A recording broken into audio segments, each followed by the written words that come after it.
Hello friends जय जगन्नाथ। आज आमर समोसा हम मो झी वार्ड्रे मो वार्ड्रे हम सिंगड़ा।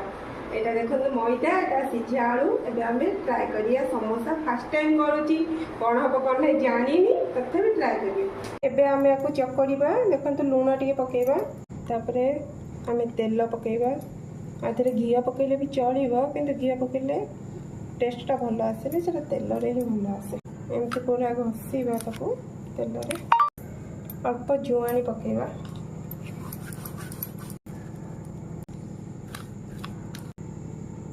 एमती हवा जाए आम ताको टिके घषा तेल को पूरा एमती करदे एमती गुंडा भाया हो जाऊ अल्प अल्प पानी दे आम चकड़ा कहीं यहाँ पूरा टाइट डो गोटे तैयारी करवा माने एटा नरम हेनी पूरा टाइट डो देखो केमती टाइट पूरा है डोटा एमती पूरा टाइट डो कर कम से कम अध घंटा एक घोड़े केमती रखीदे आम आलू मसला तैयारी करवा आगे तेलटा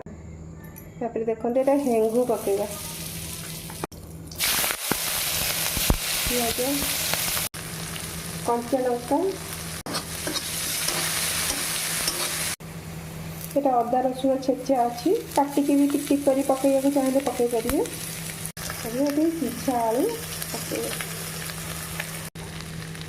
यहाँ देखो ये सब मसला पकेगा यहाँ हलदी यहाँ गरम मसला यहाँ लुण यहाँ आमचूर पाउडर यहाँ मुझे आंब अदा पकई गुंड मु स्पेशल कर रखी मत ये भल लगे आंब अदाटा यहाँ धनिया गुंड आउ यहाँ लंका काश्मीर चिली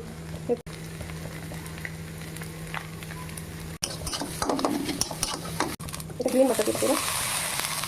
धनिया पत्ता पकड़ा लास्ट आम सरीगला पूरा सेट हो जाए छुट छुट देखा धड़ा धड़ा चाली जानी आप एमती गुड़ा करदे मुझे छोट छोट साइज कर फास्ट टाइम कर छोट साइज कर पानी लगेदे पानी लगेदे पूरा अठा के रहा यहाँ पूरा एमती जॉइन करदे आगे चापीदे पूरा चापीदे ना खोली मसला छोट छोट बोले अल्प अल्प मसला दबा को एमती आम जॉइन करवा टे लगेदे पूरा जॉइन करिया ये गोटे फोल्ड करके रखिए फोल्ड करके जॉइन करिया बोधे ठीक है मे भी टिके कमी अच्छी एमती गोटे छणा रखिकी गोटे गोटे गोटे आम पकेबा बहुत कम जाल देकी ये फास्ट पकेबे बहुत जोर जाल देदेवी आम पूरा लाल हो पूरा कम जाल देखो आम एपटे होगा टिके तो नोटे मैंने एबे आमर होगा पूरा समोसा बा सिंगड़ा होगा रेडी मो झील संभाई पारूनी ये को क्रिस्पी होती मुसमुस पूरा एबे खातु रुहतु आम भी खाई जाऊँ बाय बाय जय जगन्नाथ।